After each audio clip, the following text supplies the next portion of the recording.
So, lower desire partners in a relationship, the one who is struggling to feel libido, certainly less than their partner, is often coming into this work in with a stance with a belief of, I can't win. It'll never be enough.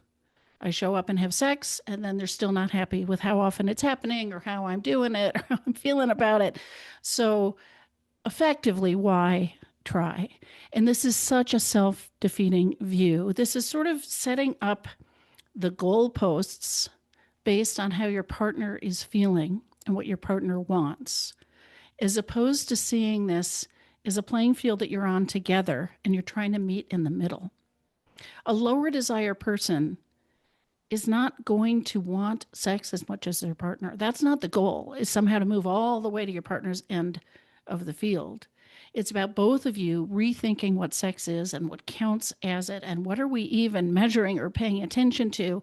And can we all just focus on our own side of this playing field and only do the part that's yours and not base it on whether your partner is totally happy or comfortable yet.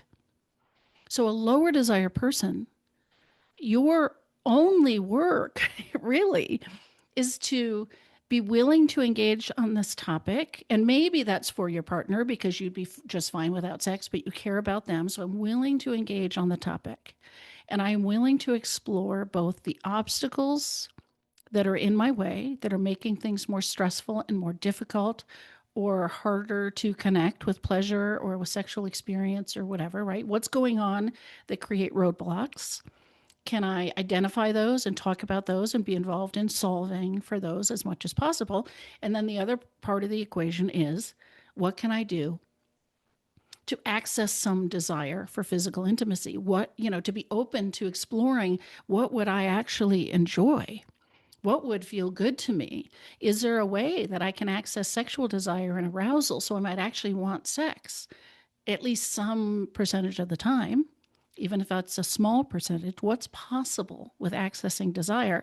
And then even if it isn't going to be sexual desire, what kind of pleasure could I find in a physical experience so that this can be mutually beneficial and enjoyable and it's something I can look forward to? That's all. It's not about wanting the exact thing your partner wants, wanting it as much as they want it.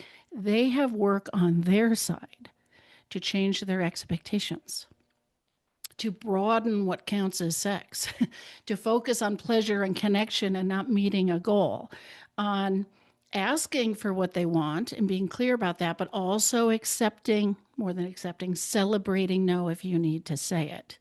So I think this feeling of I just can't win, it'll never be enough, is embedded in this idea that we're trying to just meet our partner's needs, as opposed to no, both of us are trying to recreate this together to make it something fun and easy and natural without that kind of pressure.